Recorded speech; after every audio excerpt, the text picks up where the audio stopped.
Okay, so it's 3:03. I got Stella back to sleep. Hopefully she stays asleep.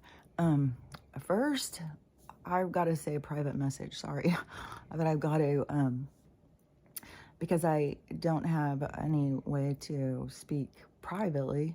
So I'm just going to put a little message out there that will make sense to a certain person, I think, but, may not make sense to other people, but, it's not meant to, so don't worry about it.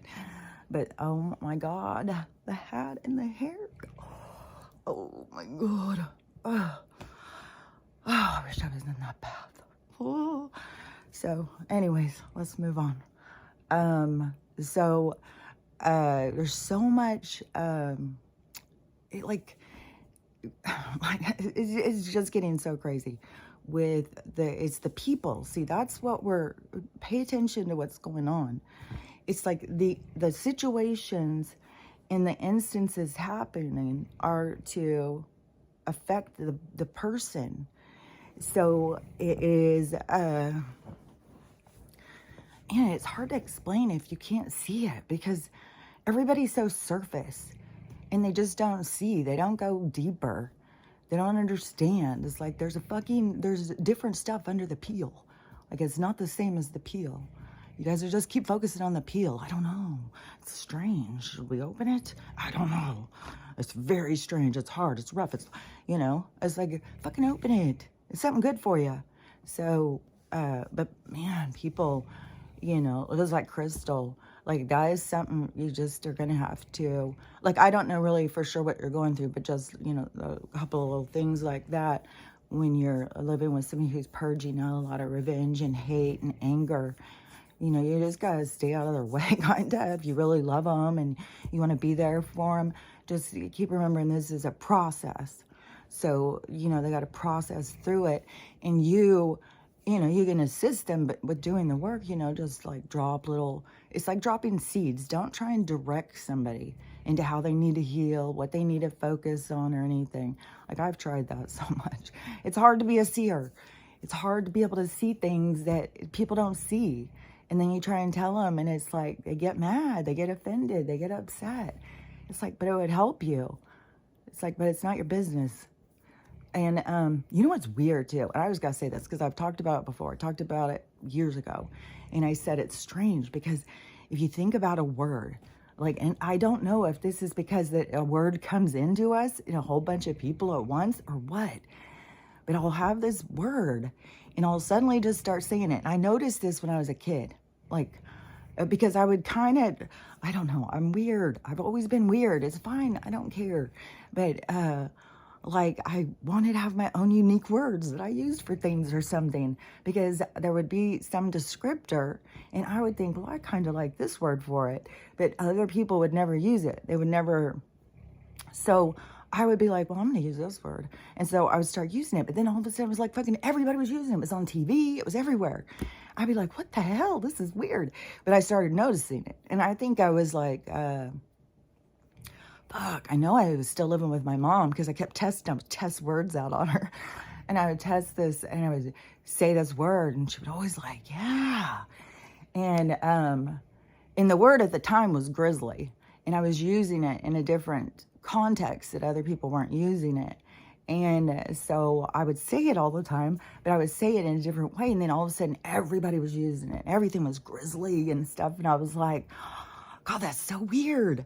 And so there's been other things, but the most recent one is so strange because Stella is such a little nosy Nelly. She's just got to be in everybody's business. She wants to get up in everybody's business. She wants to go in everybody's yard. She wants to go up and snoop in people's stuff. She wants to stand and smell people's trash can and recycle for 5 fucking minutes. And so anyways, I'm always forever I've been telling her, mind your business. And then even my daughter was saying something about it the other day. She was like mimicking me because somebody was doing something, and so she was like, mind your business. And so it was like sticking out to me that about mind your business. And all of a sudden it's everywhere. I can't even fucking believe it. There's people all over TikTok, mind your business. It's like, oh my God, how does this happen? And it's just that, I don't know. Maybe I picked up on it in a movie or something, and everybody else did. But it keeps being like, I'll say something, and then like, I don't know, just do it yourself. Just do it yourself and notice, just come up with some weird word. And it's so funny how they did that in Mean Girls. And I'll tell you another thing too, because I just saw, I thought this was important, because I just saw this rescue. Oh yeah, and I'm going to talk some in code too, but not on this. This was a young boy, like a middle schooler. And so that's like my grand girls that are in school. That's their age, like leaving from elementary going in. So I see that as, they're very young. They think they're real big and real mature, but put a senior up next to them. They'll shrink into a little, like, dust. They walk through the house all puffed up, and then go bring an older teenager next to them, and it's like, it's funny, it's all perspective. Anyways, let me think what I was saying. Okay, so this little boy, it runs, and it's dirt. This football practice is going on, and all these older boys. So it's the high school boys are out doing football practice, and this kid comes running up to him and is terrified, and some creepy man is following him, and he's saying, protect me from this man. I'm scared. And so the man keeps telling, come on, come on, come on.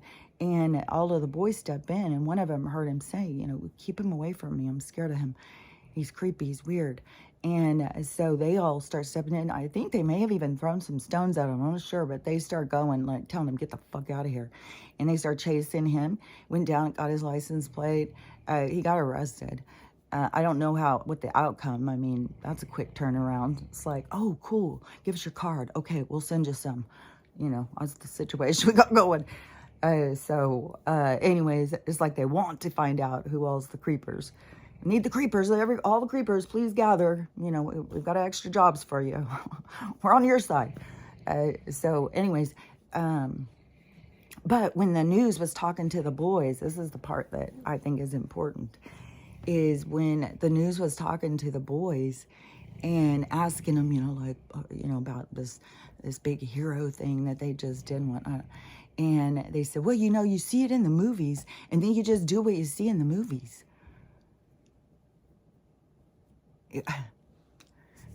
I mean, I have tried to tell people certain things. Like, I had been talking, like, over years ago. So I'm saying, I've been talking about some of this stuff, and then it's aggravating sometimes to see people talking about it. But it's like, I mean, that's the thing when you're just ahead of the curve, I guess. You've got to do it in a lonely fashion, as everybody else gets to do it and talk about other things. But I didn't have any to talk about. But when what was I about to say? Because it was something that people are, because I would try and talk to people, and I would say, because this one was when they put out Fresh. And then they put out Pam and Tommy. And and everything is about how they're trying to direct society. And that's all coming out. I mean, and that is something I want to talk about too, because my mom and the Jewish things. Because I was asked, because the stuff I'm seeing, I'm so fucking mind blown by the shit I'm seeing. Like, I can't even it's really creeping me out. This shit I'm seeing that people, like, you overlook this. And I even said it to my mom. Something about it. I don't know what it was I said. It probably wasn't my mom. I think it was a video I did. And somebody came back and said, well, yeah, you just got to overlook. Yeah, God's bad. God's really mean. But you got to overlook that. You just go with Jesus. I was like, hell to the nah. No, I'm not. No, thank you. And it's like, fuck, these people's minds are twisted up. And then all this shit I've been hearing with I'll tell you in a minute. And then so I said something to my mom, and then it's just like, oh my God, how are you going to get out of this mind control? And fuck. And there's some stuff like I wish I could just say everything that I see and just speak about it, just like But, that would just be mental. And, then there would be things, well, you made that happen because you said. It's like, no, okay, let's just let it play out. But fuck, dude. So, anyways, so I had noticed with those movies, it just really hit me. It's like it was something I already knew. That's what I'm saying. You gather reference, you gather information for yourself. Think of yourself as a fucking like a dictionary that needs to be filled up, the yellow pages that needs to be filled up. So you need to gather information and fill yourself up. So and how do you gather information? You get it from other beings, more than likely, through experience and stories. So you can read stories, you can listen to people, you can talk to strangers, anything. Anywhere you go, and you will gather reference, and your guides, if you are in contact with them, will give you more because it's a part of your journey. It's a part of what you're here to experience. So anyways, gathering your reference material. And so that is why they do such heavy programming. And that is, I don't know how they were so ahead of it to know to put these boxes in our houses to direct us. But I had noticed it when I turned on some movie. And this was like in 2020. And I turned on some movie. It was like a funny movie. Like, what the fuck? Who was that? This guy. Bateman. Justin Bateman. Which, dude, you're too close to Jennifer Aniston. Like, I don't know. Is she like a Meryl Streep and Tom Hanks kind of person? Like, they get those America's sweethearts and they're fucking opposite. Anyways, whatever this movie was, and I noticed because the way he was walking and the way they were following it, and he was walking through the office and how he was greeting people and stuff. And I was just like, this isn't just entertainment. This is training. And so I just, once you see it, you can't stop seeing it. As soon as it just opens up to you, you can't stop seeing it. And that, and it makes a big difference over, who, it isn't even just like the writers. It's not like every writer in the world is trying to misdirect us. But the people who they have to get the money from in order to get their public message out there has a direction. That's why, all of a sudden we get like all this woke stuff. Like all of a sudden every goddamn couple in every movie is biracial. It's like, well, that's great, but most of us don't even know any biracial people, so why are you pushing this so much? Not everybody wants to mix up. And it's so crazy is that, they act like it's like the white folk I think the white folk would mix with anybody. They don't give a shit. They won't, they're looking for some kind of connection, some kind of culture, some kind of, something. But it's the different groups. It's like a tribe. It's like their culture. It's like who they are. Where they grow from. Those ones don't want the other things coming in. And that's why it's so pushed so heavy on our agenda, to shame people and stuff. So, but so anyways, when you start seeing that, you can't unsee it. You're like, they're just fucking training you. And you go watch the old movies and it's like, it's a whole nother level. It's like, what the holy hell? Like when you're watching things from different perspectives, it's like you're taking a step back all the time. You're taking a step back from the 3D. You're not so caught up in it. And you take a step back and you see this. You take a step back and see that. You take a step back and you see that. It gets further and further away. So pretty soon, you're a watcher. You're way out there watching. But, the more you go in, the more it is like a growing. It's more of an expansion for yourself. It is, it's what keeps the universe moving. So it keeps it expanding. It keeps it evolving and growing. Is each cell in it to evolve and grow. And, this is kind of like it did kind of become like a stagnation because it was so controlled. It became diseased. That's why they had to bring so much new energy into the energy that was there because it was so trapped.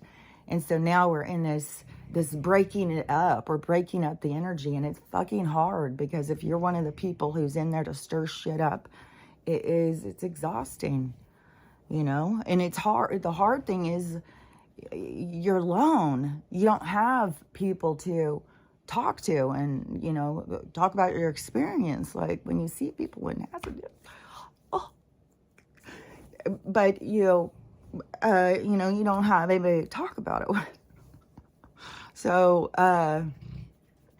anyways, we're going through so much experiences, but that is evolving us. Keep that in mind. It's evolving your spirit. It's something that and maybe we relied too much on people in the past life. And so now we have taken another step and we're in this other thing, like, I can do this by myself. I don't know. It's all different level. Like, we're all very independent and unique. And they don't tell you everything until, like, there's so much stuff, just like what I'm doing. You don't get to know until after. And so, and then they'll help you through it. That's like when things go bad. That's why I call it come to Jesus moment. And why everybody's being pushed into so much badness, because it draws you into yourself, into where you need to be communicating.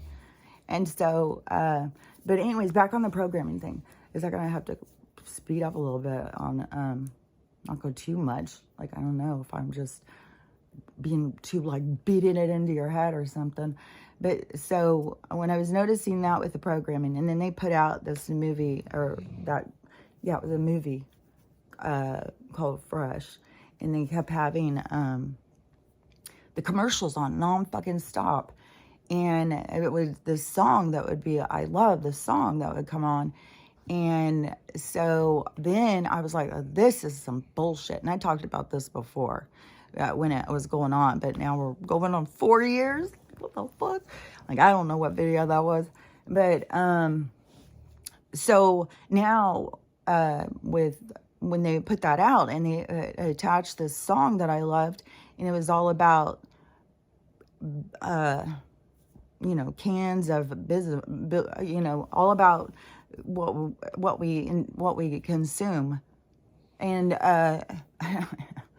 so fucking dark and so fucking disgusting, and all the fucking commercials that kept being this guy dancing to the song, and the subject matter is so fucking disgusting.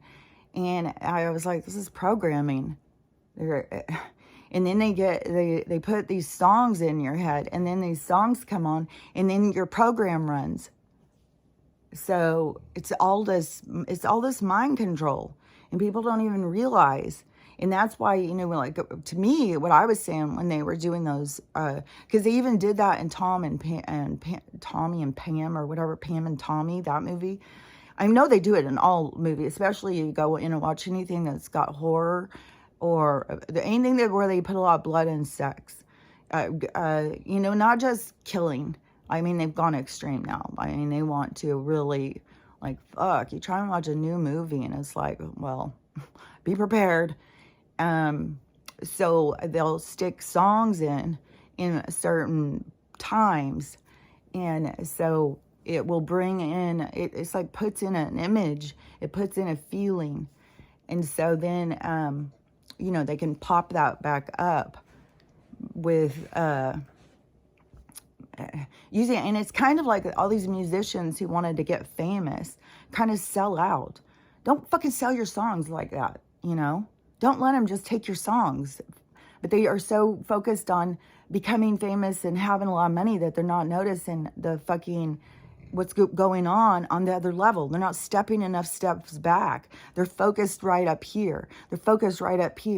I want to feel better. I want to be successful. I want everybody to like me.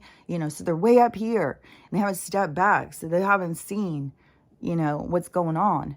And so they fucking, luckily that one guy, who was that? I think somebody from Pink Floyd or something. And they were trying to get some fucking super famous song. No, I think maybe he was Grateful Dead. It was somebody from back then. It was recent. It was during this time. It was after 2020. And they were trying to get his song for, it was fucking Zuck. Trying to get it, I think, for Meta. And he was like, hell to the no. I'm fucking selling out, you corporate bitches. And but there's so many people who do, because they want what, and then they don't even realize until later that their contracts are all to benefit these other, like it's all for these other people. And fucking goddamn Finkelstein, whatever the fuck that bitch ass, he fucking says it. Like, man, I've heard that his voice, I just want, oh my God. But the arrogance and the condescendment that they have toward, like, uh, uh, what is this word that they say all the time? A gauche, a gersh, a goosh, something like, I don't even know. It's like a sound, like, and that's what they see us as. It's like, I don't know. I haven't looked it up. Oh, but I did look up all these different fucking teas and herbs and roots and shit. Fuck, I should be healthy as fuck. I got so many that I'm taking for inflammation. So many are all anti-cancer. Like, they all clean your blood. They take down your blood pressure. Like, fucking start drinking the roots. And I totally don't even miss the tea. The chaga really gives a richness, and the matcha, which matcha is a green tea. It's not a mushroom, and it's a really high, I guess, with caffeine, but it has another thing in it that buffers the caffeine. So it changes the caffeine's molecular structure so it doesn't have the same effects on you. So you don't get this caffeine kind of thing, but it totally wakes you up. It totally gives you energy. It clears your mind. So, and you can look up about that with matcha, all these different mushroom things. All the things I was looking up with the mushrooms, though, could be a mushroom coffee. It still had coffee in it because I went in and looked at some and it had coffee. I was like, oh, I don't like coffee. But I like the tea, but I was making I had so many in it. My little tea ball thing was so full of all these powders, and then they were getting so gumped up.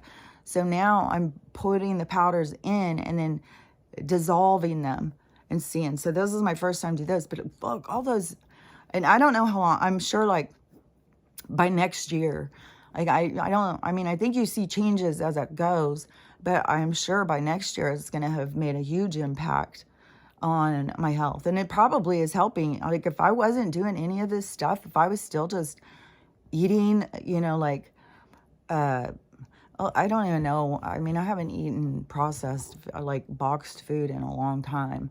I haven't even been going out to restaurants and stuff. So, but I mean, there's still, like, I was still getting all of those Danishes and shit. I haven't been eating those.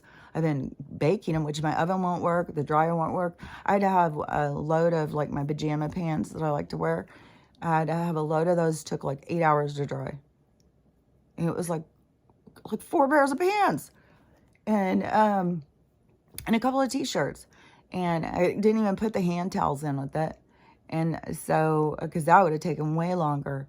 And it took all fucking day. And then I tried to change another setting, and it seemed like it gave it like a little bump of heat. It wasn't just air drying. And so I'm going to try that again. I'm going to try, the towels have been sitting out so long now, they shouldn't take as long to dry.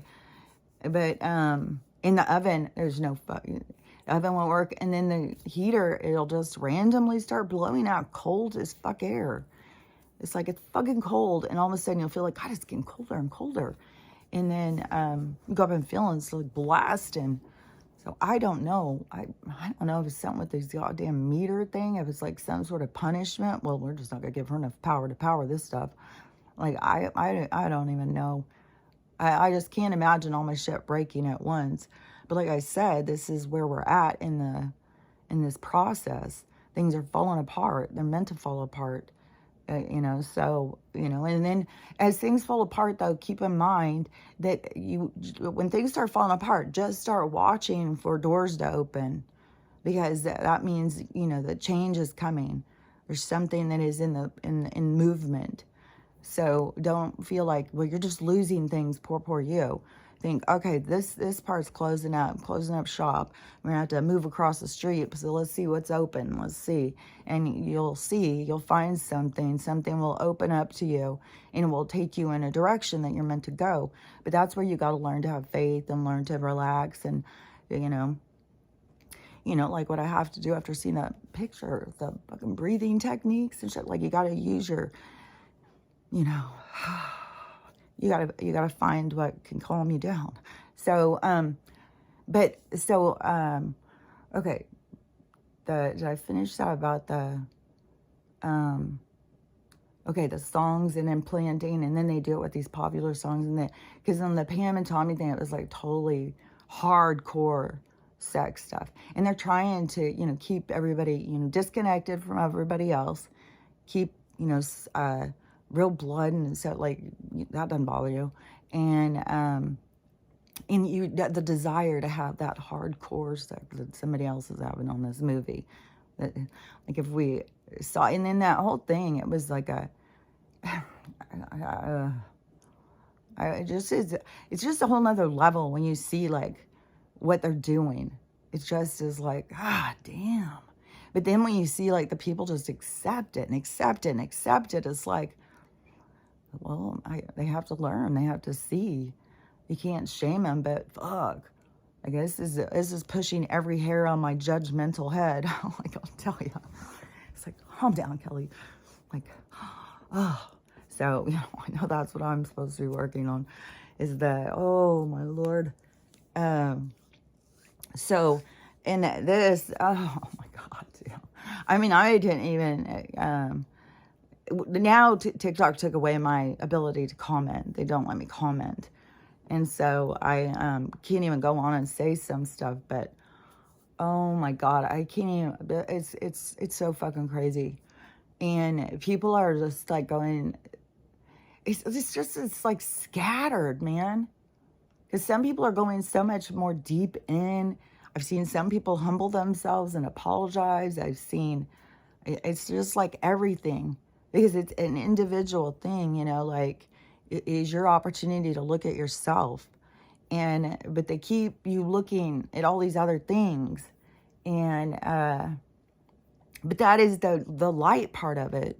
The hand of God part of it is all the stuff that they want to distract you with, is shooting on your moral compass. It's winding it up. But because of the toxicity that everybody is based their relationships in, that just creates so much division and so much, it's like the two energies are just repelling each other. They're just like, I think this weekend's going to be bad in the big cities. I think it's going to be real bad. There was a video I saw, and this one was pretty trippy. He was in New York, and he was all around 70th and 71st. Like, I don't know anything about how New York is set up, but he kept saying these certain places, and he was saying these are very heavily populated places, and right next to subways and right next to banks. And so he's found 7 of them so far. And he called the cops, and he said they won't do anything. They don't even call the bomb squad, nothing. He said he found one where they just sat there and parked next to it all day. And then the next day he came, and they would just park there. It's like, how long are you going to watch this thing? Especially when they're all exactly matching, and they have, like, things sticking out. Like, you can see that this is, I mean, with all the homeless people and stuff, so you can basically, you don't need to leave a black backpack, or like the IRA used to do, leave a dog toy or something down. No, now you can just leave a whole cart. And so, fuck, all 7 of those go on that air, like, and I don't even know, I mean, is this guy going out further? Is he going out to 120th? Is he going, like, how far is he going? Is he just, like, right here? And he showed all of them exactly matched. They all match exactly. They're all tied up, right, like, one has got a bike. One, there's a lot of stuff tied up. So it's kind of like, go up and tie your shit where other people's shit is tied, so nobody, notices. And God, people are getting fucking on video with shady shit. God damn. Like, I'm having a rush. Hold on. So, I don't want to think I can get to all of the different things. So they all exactly match. It's like, and they kind of look like those carts, like an old person, only it isn't going up and down. It's going like this. And so it's like this, and it's got two things in it. It's got a bunch of stuff. It's got like this, like a pipe looking thing coming out of the bottom of it. Some kind. Is that something that shoots out now? Like, I don't fucking know. Like, and this is the thing. People just keep going around their daily business. Nothing's going on in the world. Just pretend. And then the fucking world's gonna blow up right in your goddamn face. And it's gonna be horrendous. Like, fuck, dude. But we gotta keep remembering, this is what those people, they wanted to go and then get the fuck out of the game. They're like, fuck this. I've already done this shit. Oh, I'll come in and play the bad guy. I'll come in and play the dumbass. Like, so, anyways, like, because you got to keep in mind, like, this is going to be difficult, just like, Crystal, I don't know that just that the money thing coming in is going to solve all the problems. It's going to bring up a lot of stuff in people. Even receiving brings up a lot of stuff. People are so programmed. So just be aware that once the stuff goes down, it may not just like all of a sudden where it's like, oh, we don't have any bills. Okay, everything's cool now. I feel better. No, it's still, everything that is happening is bringing deep stuff up. And a lot of guys, they just pretend like nothing's going on. They don't want to process it. They just want to go, but that's what they need to do, is to process what's going on. Like, he would probably do better. Like, if he lives in Oklahoma, he's probably a hunter or something, or a fisherman or something. So I don't know. I don't want to be too stereotypical, but anyways, maybe he would do better. Just try and urge him to go out. With a weekend out fishing by himself. Take the dog or something and just go. Maybe take the son or something. Just go with not even go with a friend, because then it gets into talking and drinking and distracting. So, but he's still, I don't know. It depends on the friend, really. But the best is to go by himself, go out fishing or something. And you have the freedom when you're alone to cry. You can sit out there at the lake and just bawl your eyes out, and nobody's going to know. And but when you move out into an area like that, it's like the energy, because people are affected by everybody's energy and they don't realize. So even if they're trying to process, there's so much tension and turmoil going on. So when you walk out of that energy and you go out to where like the trees and stuff are, well, the trees are kind of mad though. The trees aren't real happy right now. I mean, they're all fucking poisoned and shit. And they're going through it, and they're fucking ignored by so many people. So, and I mean, they're threatened right now, just like everything else. Fucking Gator Boy wants to go in and just fucking cut them all down and bury them. And there's tension with the trees still. But still, it's a lot less tension if you go out to the lake or in the forest than there is in the city. We're just at a time where there's a lot of turmoil, a lot of tension, a lot of energy being released off the planet. And so, but if he goes out there, and spends time, and then plus when you do something that's real mundane, that you're just like, it's so second nature to you, you don't have to think much about it, you just automatically do it, then your brain goes and does other things and thinks about other things, and it goes much deeper. So you can sit out there fishing, and then all of a sudden, you're thinking about what dad did, and, thinking about when you were 6 years old, and, you're bawling your head off. But that is the process. That's letting go of your anger and tension. And then if he comes home and he starts saying, talking about it or whatever, just keep reminding the people, about forgiveness and letting it go. And look at how you're keeping yourself mad. This person did you wrong and you're keeping yourself mad. They've let it go. They're having a happy life. So what are you going to do? You got to keep helping them. That's where you got to be honest about things too. You don't be mean. You don't say, God, stupid, get over it, and stuff like that. You just point something out that they are stuck. It's like you're just telling them, hey, there's a sign right up there. Don't make sure you see that sign, so you turn right. And so it's just to kind of show them that there's a sign up there, but they still have to go through the process. You can't start beating them down like, why haven't you let go of that yet? Why do you keep bringing this up? Because every process is different. And whatever their process is, if it starts irritating you, that's your trigger. That's something that you need to go back in and look at. You need to go in and see, like, and, so many of us had moms that, were so handicapped that they were dependent on us emotionally. And so, that there's parts of us, that we have to heal. We have to find our, and so many people, it's like in your programming to put yourself aside, just worry about this other person.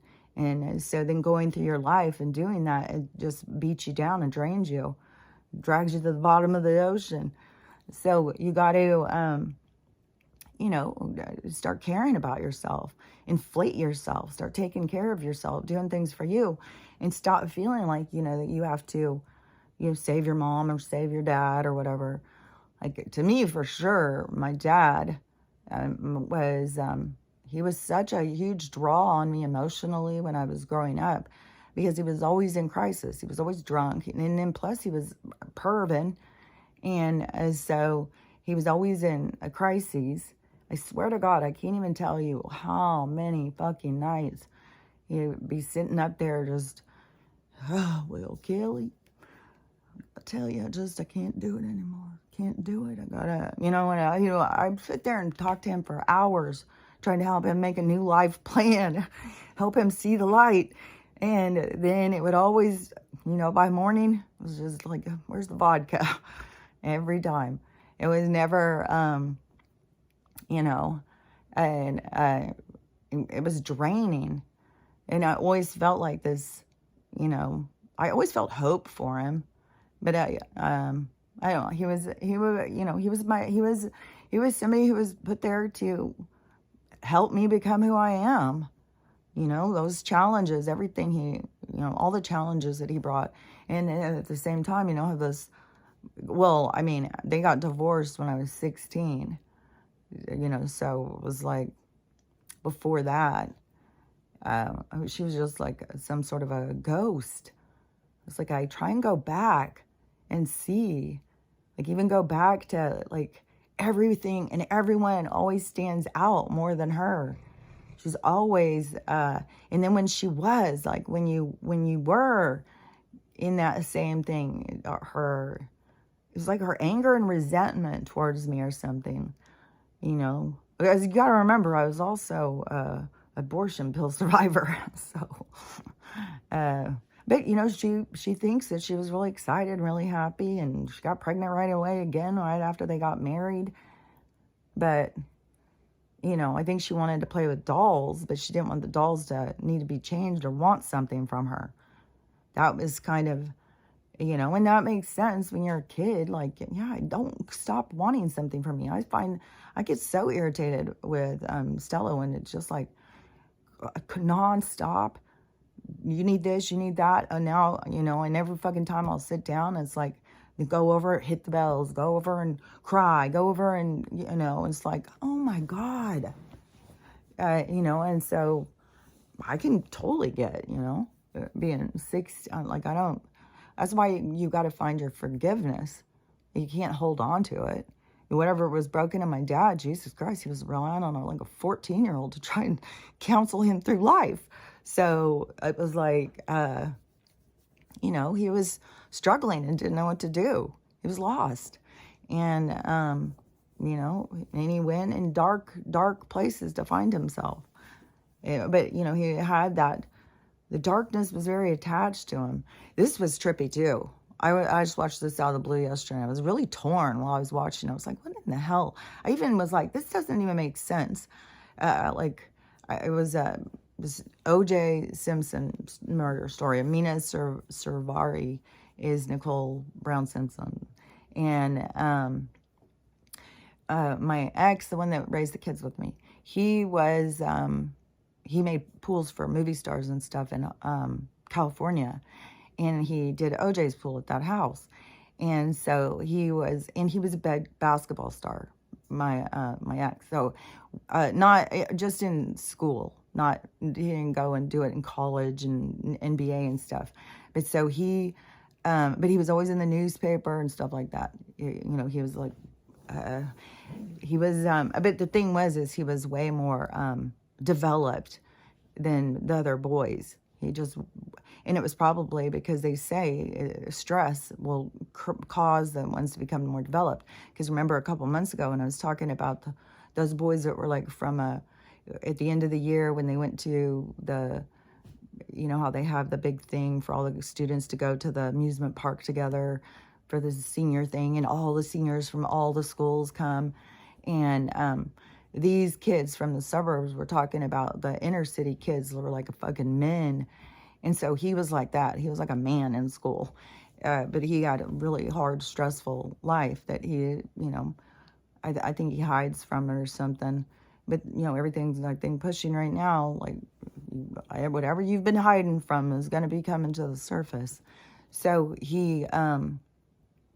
but when he was there and so OJ was there and he would be friends with OJ. Like they'd go and play basketball the whole time while he was doing this big fancy pool, because he was the artist part of the pool. He was the one who, you know, would do like he did the cool stuff on the pool. He didn't just go in and do that part. He was the finisher who made the fancy stuff. And so he'd do these really cool pools. And so, but it wasn't like a go in for the day, do your thing and leave, you know. So it took, I don't know how many days he was there, but he said that he would go out and was playing basketball with OJ. And OJ was super nice. He was like so nice. And he had called Nicole to come and bring him out some lemonade or some sort of drinks or something. And he said she came out and brought him some drinks. And he said she was just so nice, so lovely. And, but something about what he said about her, I always imagined her to be like about 5'8", you know, like a more bigger athletic girl. That's how I kept envisioning her you know, the whole time. I've always seen her like that in my head. And so anyways, then, so I was watching this movie. And so that was bothering me right off the bat. Mena Suvari was so tiny. And they had her playing Nicole. And so I kept thinking, that doesn't match to me in my mind. So I went and looked it up. It said Nicole was 5'5". So then it's like, okay, well, so my ex's perspective on girls. And so, you know, but she was 5'5", and it said she was like 121 pounds or something. So she was really tiny, like Mena Suvari. Not as small, because she's like 5'4", and I don't know her weight, probably like around 115 or 122. So, anyways, so they were more matching, but the storyline, I mean, it has things in there I didn't know about at all.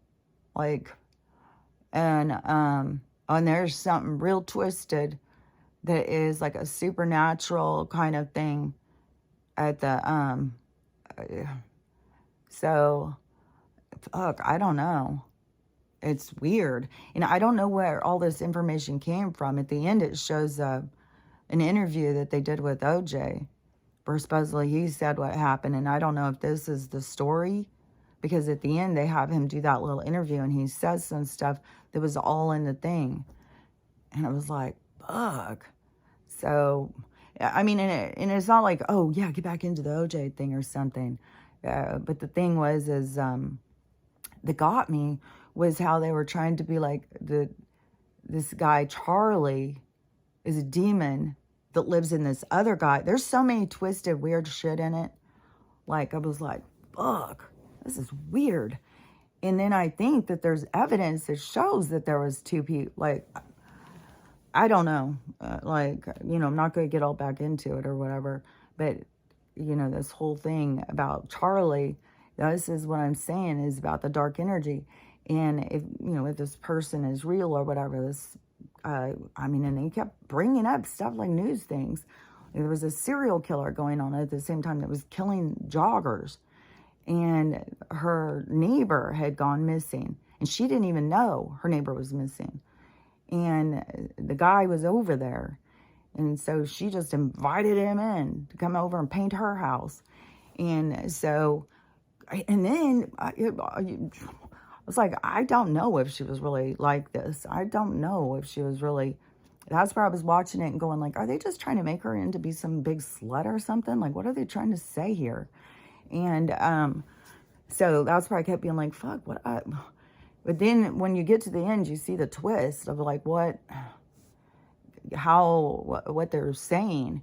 And but this character, this guy who supposedly was this murderer, his brother was saying that when the killer brother, who when he was asked if he killed her, he said no, Charlie did. And that's the same thing that OJ said. So I don't know what this, but but the brother of Charlie, but Charlie is the alter. So it's like there's an alter, like a split personality, because the guy talks to him like it's like he's talking to the person. So he sees him as a separate person, but that happens all the time. But this is the fracturing of one's mind. Is in, I see, like how I'll say, like I can feel fractured and still feel whole, but these people, they fracture, they all feel broken, so they go with the brokenness. So what messages come into their mind, they just think, well, that's what they're here for. But the people who are doing those horrible things, that is what they're here for. Like, they are here to play that role. They are here to be a killer. So, and they are going to have more darker attachments, just like what I have, when I had these people telling me stuff ever since, when I was young, and I had no idea. I had no idea that I was the only one having it happen. I mean, I know I'm not the only one. I know there's other ones, but I'm saying, I was going through life thinking that that's how everybody lived. I thought everybody lived in, and I couldn't, I couldn't understand what was all wrong with society. But my guides definitely told me a lot of times when I would ask these questions, that about this stuff has to play out. Like they show me, it's like these things have to play out. Like, you have to go through these things. It's the learning. And so, anyways, I got back. I'm all over the place. So, is that these things? Okay, so let me think, because now something else keeps coming in my head. Because I feel like I wanted to finish this other thing, though. So, what the fuck was I talking about? Okay, so just go over here. So, anyways, and maybe I'll pull back to that. I don't fucking know. I don't know where I left off. I have no idea. So, my mom, so I keep seeing all these videos. So I'm not going anywhere this weekend. I was supposed to be going, and I was going to babysit for my grandson. And then I was trying to, I was turning it more into, stay a few days. And my other daughter was going to come, and we were going to get a place for the weekend. And then all that stuff happened with my check.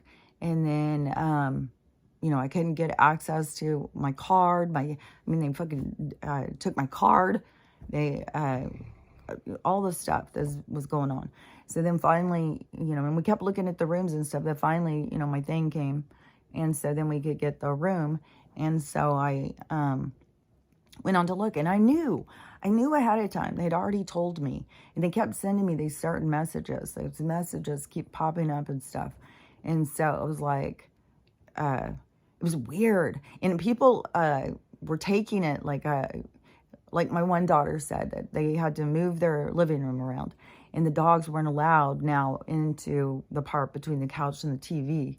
And that because the baby is down and he's doing stuff, and it bothers they have the husky, and she's worried the husky's going to bite him because the husky keeps getting irritated with the baby. So she's like got the separation thing. Well, Stella and I sleep on the couch. She sleeps at my feet on the ground, and I sleep on the couch part. And the whole time we're ever there, Stella is sitting on my feet. She can't stand to not be on top of me. And so that had me stressed. And then I was like, oh my gosh, and I'm going to be there for maybe 24 hours and the baby probably is going to cry a lot. I was like, ugh. And then I'm going to have Stella crying nonstop. And then I'm going to have to somehow go and take all these dogs out for walks to go potty. And I was like, oh my God, this is going to be so hard. I kept thinking, okay, this is going to be just 24 hours. You can get through it. You'll be fine. I even got this lemonade, CBD lemonade drink thing, you know. And I was like, I'll just drink some of that, just sit and relax and chill. But then when the room got turned around and Stella couldn't even be next to me, I was like, oh my God, I won't even be able to relax for fucking 1 second. And I was like, oh, damn, that's going to be hard. And then sleeping, how am I ever going to get any sleep? It's so hard to sleep anyways anywhere I go. And it's hard enough to sleep in my own home. And so I was like, fuck.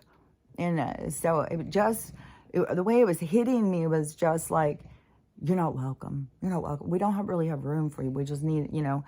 And not like that they were meaning it that way, but I was feeling that, you know, like. And then my other daughter, so then it was, we were trying to get the room, and all the rooms were gone. There was nothing that we could get when the thing came, and I was like, okay, so that's another thing. You know, the card was a deterrent. The room, you know, there's not really a space for you. Then the card, then the room. So then I was like, okay, so, and I got in that argument with my daughter. So it was just like the other daughter. So it was just like, oh my gosh, what is happening? Is this trip just telling me don't do this trip? And so then I was like, okay, so do a shift. Let's see if it's just shifted around. And then it was, so I'll go there, I'll do the babysitting, and then I'll leave and I'll go to the other daughter's because it's her birthday, because they're still all into the holidays and birthdays and stuff. So I'll go over there, and then I'll see my mom one last time before winter. I'll see all them before winter, see my grandkids that are there, if they can fit me in. And then I will, you know, just head back. And so then my daughter messaged me, and she said, okay, but I just got to tell you that the sleeping things have changed. So that was 2 people, you know, both places. Well, my mom hadn't said anything yet, but 2 of the places I was going to be staying had said, you know, your sleeping things changed, and it's going to get a lot more uncomfortable for you. And so then it was the same thing. It was like, the universe is telling me, stay home, don't go. They're fucking flat out telling me. And I could feel it so strong. But so then when I start saying, and they're like, why? Because we don't have a, you know, and it's like, no, it's like there's all the signs. It's like everything together is telling me. And, you know, and I don't know. I saw footage, you know, because they've got all of these protests and riot. They're turning into riot, like it's going to be. Like they've got bombs, like they've got shit ready to go. But it's to get the attention, it's to get the footage, to get it on the news. Let's make sure that they see it on the news. So we got to get this all party started, so they get all the tension going and people. And I saw footage of Seattle, and it was brawl already. There's brawling, fucking 5 people jumping on one person and shit. I said this is gonna be intense, and but you know, there's people who are here to play that role out. I mean, we got a lot of fucking guys here from the Roman Empire, don't forget. So, you know, there's people here playing out old battles. And it's weird because you don't see it, because you see them as 2 different people. But these old battles continue to play out. The players just put on a new costume and come in and play it out. But the thing is that they changed parts. So now they have more perspective. They have more understanding. So the shifting and playing parts takes us full circle. And so that's what we've got, all this shit playing out. And so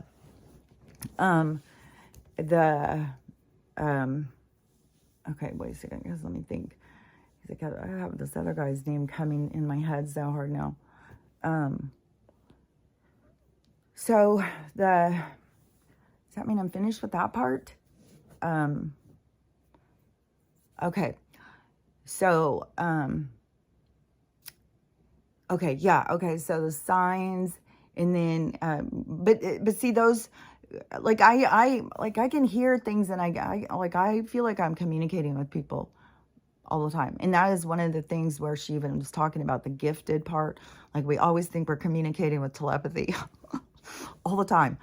And but I'll see evidence that I am, but that doesn't, and I also have the awareness that, it's not my full way of communicating. I know I have to use other modes of communication, but I do it all the time.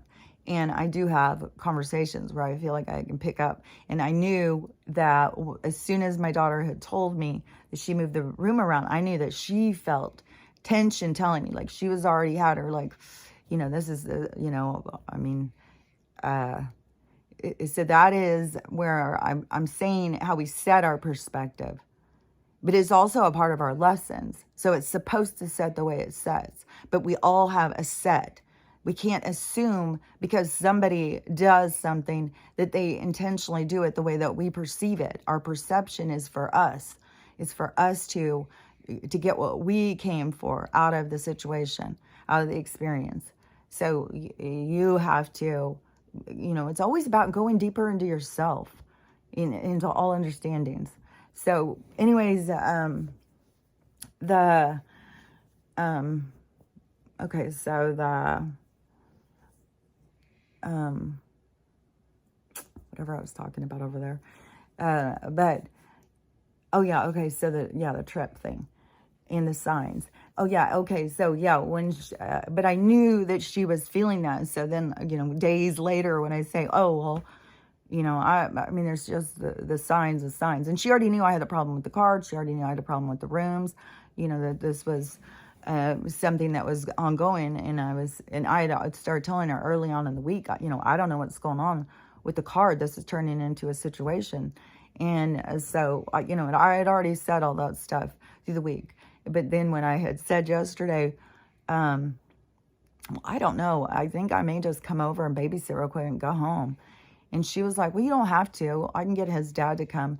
It's real easy for him. And then he doesn't have to bring his dog or any, he doesn't have Stella with him. So, he can easily come in, babysit, sleep on the couch. He may even go up and sleep in the room. I don't know. But I can't go upstairs and do that though, because they've got cats and Stella can't. So, I sleep on the couch with her. And so, because I could go up and sleep in one of the kids' beds or something, but I always sleep with Stella. I always, Stella's my girl. And, I can't hurt her. I mean, I'm everything for her. I'm her everything. So, but when I had said it, then she said, oh, is it because we moved around the house and you don't have any room for you and Stella?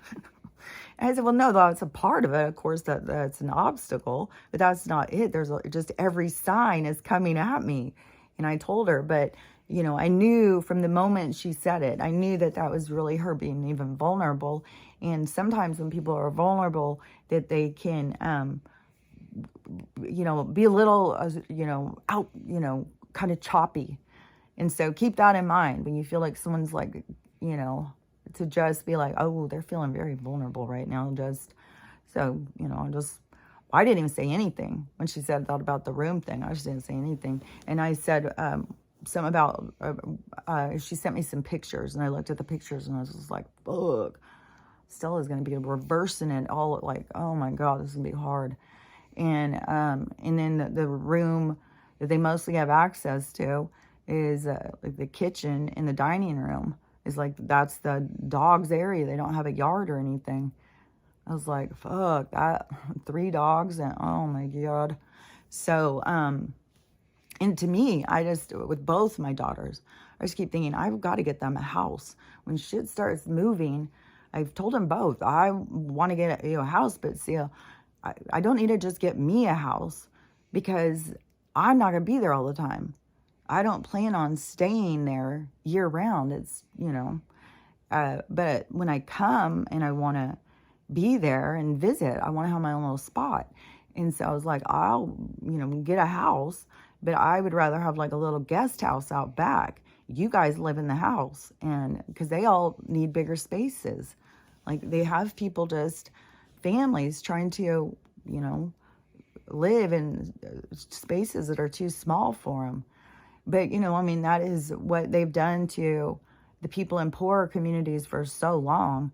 And, like those people live 30 people in fucking 200 square foot. Like fucking over in fucking China. they'll pay to live in a goddamn dog crate a couple $1,000s a month. It's like, what in the holy hell? I'll live in a dog crate in a hallway of a nice building and then call it my room. I was like, oh my God. It'll just get smaller and smaller here. Pretty soon you're going to be... So, anyways, those things, whatever, all those things I just said.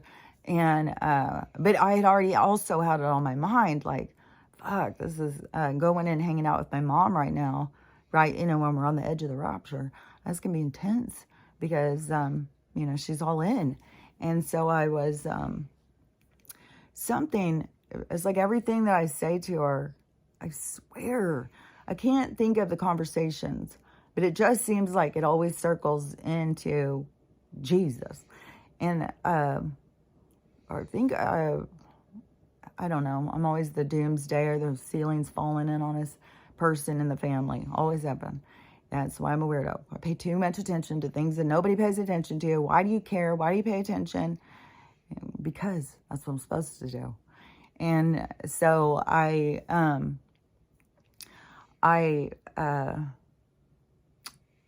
so with her, she was, we were having some conversation, and I had said, well, I'm not going to go, I'm not coming now because all the signs. And so then it's like, you know, it's weird when you talk to somebody who, you know, religious people think they're super spiritual, I guess. They think they're really close to the Holy Spirit. But, you know, you talk about spiritual things or whatever, and they're always just like, think you're crazy. So I said about the signs, and I said, you know, all the signs are telling me to stay home. And so I, whatever in the conversation was, I started seeing something about, I think I said something about the bombs in the city. And I said, you know, the big cities, I don't think Spokane. And somebody put out a list, there's a list out. And it is like fucking, Charlotte, North Carolina, Memphis, like it's big city. It's all these big cities that they're supposed to like go into. There's sleeper cells, but they're all over. Don't forget, I call them instigators. I think they're called sleeper cells, and so they've got them everywhere. But in these big cities, there's supposed to be huge shit that's gonna go down, and like to place those around, and then just have the cops like. I mean, it's just mind-boggling. I mean, I remember when the black backpack was found in Spokane before the Martin Luther King parade. Like, they take that shit seriously. If you call, I mean, not now. Now it's coming out, like the cops. That is one video that I keep seeing that is so fucking good. These people who are going up against the cops, but they know their rights. And the shit that they say, and they put those cops in their place. They shut them down, man. I saw a guy doing citizens arrest on all the cops, taking their names and badge numbers, and he said, you guys work for me. You're a public servant. You don't, you know, your checks get signed because of me. And he said, you are policy. You are trying to enforce policy, police policy. There's nothing that you do that nothing you can say that I have to do. And, I mean, you just have to see some of these videos of these cops getting shut down. And then I saw one, and I think it's the same guy. I don't know. There's a bunch of these guys. And he found some cops that were unloading this, like a U-Haul thing. And he goes up to us, see what they're doing. And all of it was all GUNs. Boxes and boxes and boxes, and they were taking them into a building that had no signs on it or something. Sleepers, gotta get their shit. So all brand new. And so he started filming him and saying stuff and asking why they were doing that. And the cop starts telling him, you can't be here, you can't hear. And that's when they start coming back. Oh, I'm on public property, I can, and starts telling them the rights, telling them the human rights, like telling them the rights of the people and putting him in his place. They use so much with intimidation on us that we just bow down and, oh God, I don't want to go to jail. I don't want to, you know, I mean, and then plus the violence. I mean, I saw a video, this was caught from up in the a high-rise, like a apartment. And so they were looking down on a scene that was going on the roof of another one. And this is sickening. There's like fucking 10 or 12 cops. And they are surrounding a woman. And she's like a larger, heavy set. She's not like obese or something. But she's not a small woman. And she looks to be Native American. And that's a thing too, as a lot of the natural people are just bigger. You know, they're just bigger people. And so, but you know, she's still a woman. You know, and she wasn't huge, but you know, I mean, that could be because it's such force that they use on her. And they go closer and closer and closer, and then all of a sudden they just all go down on top of her. And you see the video of all of them on top of her, and she's fighting and stuff like that. And then somebody pulls something out and injects her. And then she just goes limp. And the person who was sharing it was like, oh, so now this is what they're doing? And I don't know what's going on, you know? I mean, we don't know what's going on. Like, fuck. Did they just kill her? You know, I don't know. But the cops, you know, if one in the group starts having a moral thing, you know, they got to pull it out of the group. That's why so much of this shit is about the group shit. The groups going down, the groups, because it's what people identify with. They find themselves in these groups. And so, you know, these cops have to pull out of their mind group thought and start seeing, you know, get in touch with their moral compass, you know. But it's going to be really hard on so many people. Like, it's going to be, when their moral compass comes on, so many are going to feel so much shame. They're going to feel disgusted with themselves. So there's going to be a lot more to this healing. The healing's just like, we haven't even touched it. Like, this is just getting started. Like, any of you guys who are doing this shit right now, you're ahead of the game. You are a leader in this. It is because you are about to see the huge amount of people shoot off into that direction. And, you know, there had to be some of us that were ahead so that they would see where to go. Anyways, but so when I was talking to my mom, but I already felt the tension. Oh, yeah, because she was saying something about my sister, the sister that's the youngest. She had a child at the same time I had my oldest child. So it's not a sister I grew up with. And it's the one, my mom's, you know, favorite. And so I was always super close to her, which was always really hard on me when I was younger. And I was having kids and stuff. It was like, I was never my mom's choice. And so then when she moved over there, you know, and her husband was saying that she wanted to be near me and stuff like that. But then she never had time for me or anything. So, but I get where she was coming from. You know, and I think she does her best. You know, she does her best. I think, you know, she's got a lot of issues. A lot of older people have a lot of issues they haven't dealt with. It wasn't a part of their society. Like, when we look at the lessons on the whole, on a bigger scale, then that has a significance to how we process through. So it has an important role for all these old people to not have been able to get fully through some of this stuff. And, you know, and I don't even know how much of them they've even tried. Like, there's a lot of stuff that I'll say and I'll talk about something, and I don't think my mom understands at all what I'm saying, because she hears the words very different, because she hears them on a different level. And so, but so she was saying that they had just gone to Seattle last weekend, because I was saying about all of the violence that's going to go down this weekend in the cities. And then there was all these bombs that were found all around New York, and the police aren't even doing anything. And so she And she said that she and her whole family was in Seattle last weekend and that there was nothing going on. And so anyways, in this conversation, I'm like, well, I would rather be able to know shit is, I'd rather know that there's a crazy person out there that's going to get me than just obliviously be oblivious and go around and then the person sneak up on me. I'd rather be watching them coming, be paying attention. So, but, so many people think paying attention is, creating your own trauma or something, like you're and maybe it is on some level. Fuck, I don't know. Maybe it is on their frequency, we don't know. I mean, we can't force somebody to be different than they are. They are who they are. We are who we are.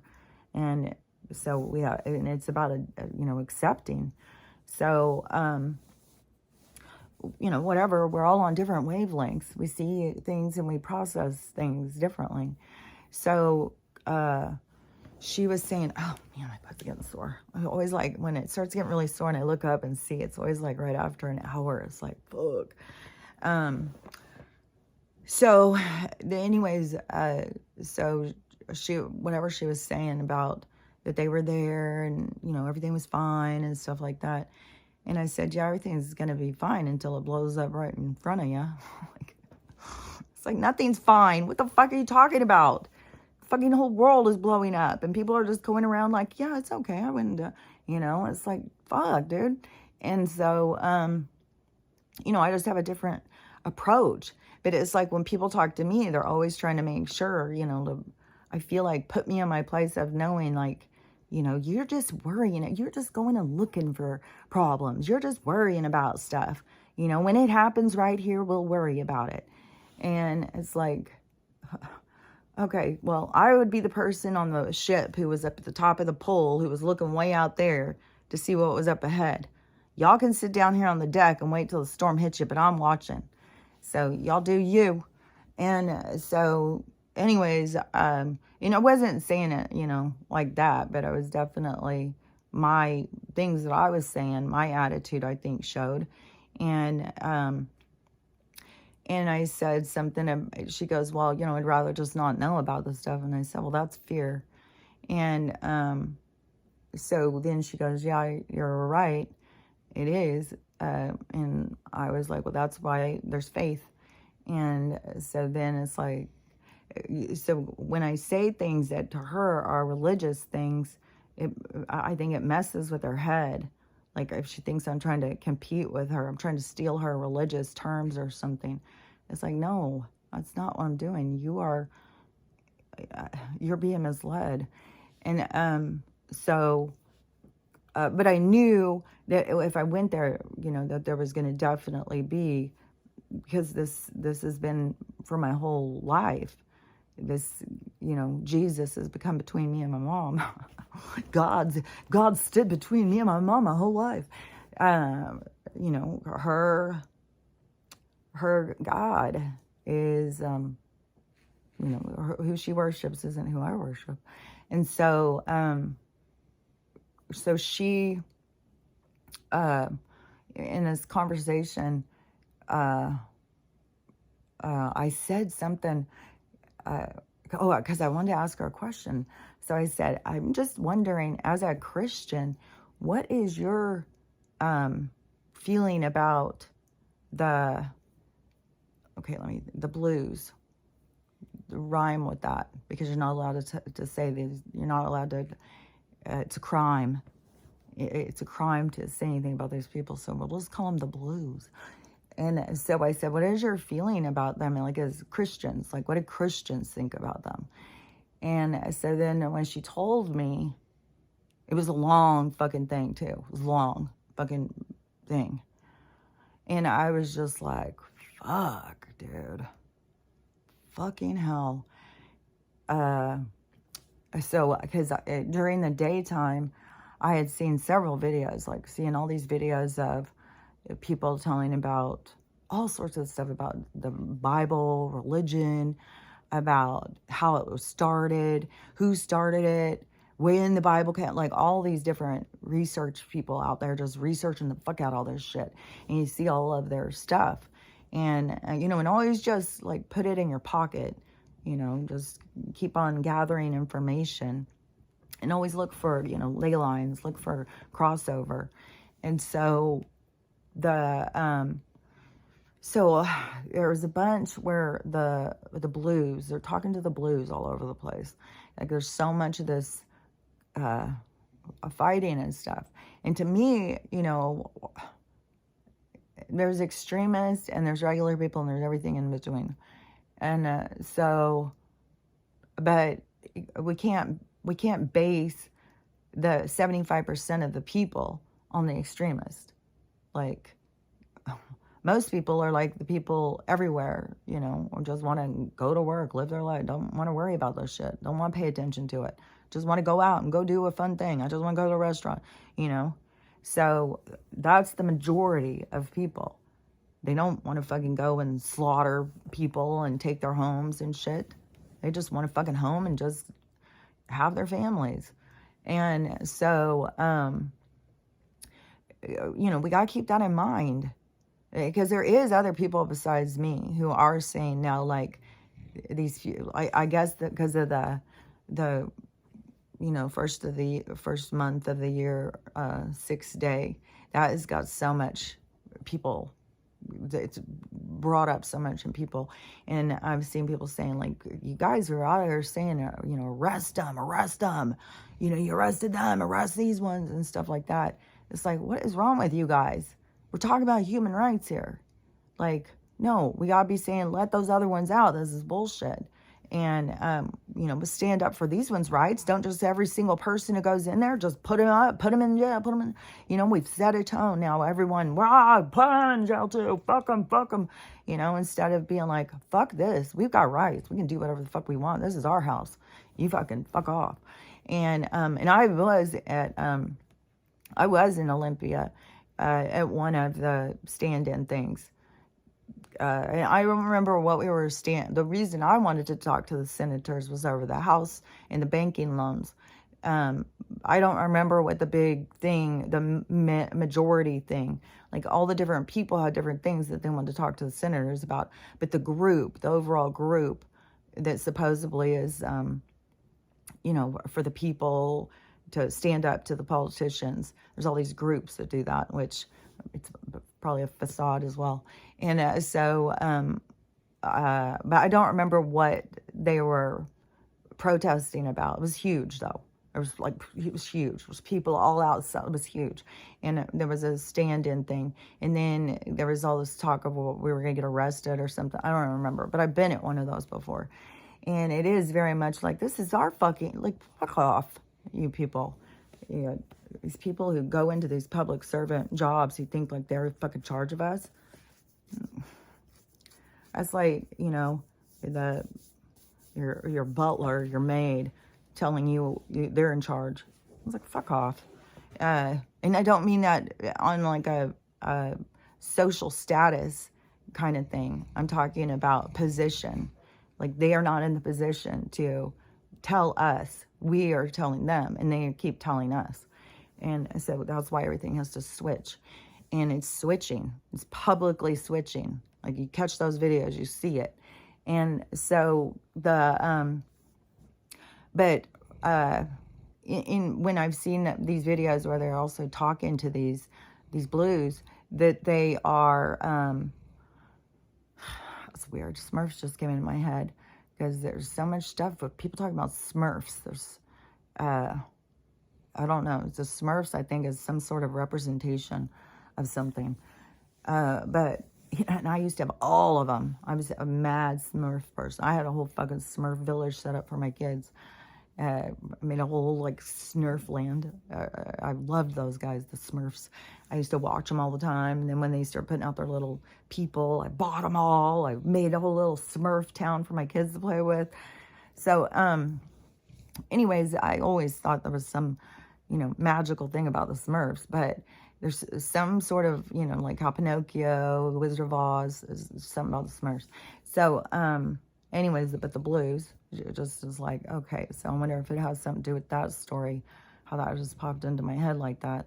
So anyways, but the blues are saying like people are putting microphones in front of their faces and they're saying a bunch of stuff. And Goya, that's what they constantly, I think that's the word that they call us. It's so like vile. I'm gonna have to look it up, try and figure out what this word is and what it means. But I mean, Finkelstein will tell you. I mean, they look at us as like we're rats compared to them. We're rats in the world. They're fucking goddamn silverbacks, and we're fucking rats. So they call us this word, and they look down on us. And that fucking Finkel, dude, fuck him. The way he just like laughs about it. They force us to consume our own children through sausages and burgers at McDonald's. They're everywhere though. So it's gross. When I just looked over for a second, all of a sudden I thought I had the Joe Biden new chin thing. It's funny because all these videos, like right now, he's constantly messing with his face. He's constantly messing with his face. I don't know if he's just like trying to peel the mask off or what. Just trying to, but the other day he did it and it jacked up his chin. It looked like he had the two balls chin, like off the Saturday Night Live character guy. Except for I think his balls were right here because I just saw that clip. So he shared that. So he had, his face is all jacked. And then they also caught him the other day talking. All this stuff isn't like by accident. It's all scripted. It's all set. Every time they're tugging on his arm, come on, sir, let's go. You know, that's all a part of it. It's the part to show us like, oh my God, they don't trust this guy. You know, it's all a part of the show. So just keep that in mind. All of this stuff is all a part of the show.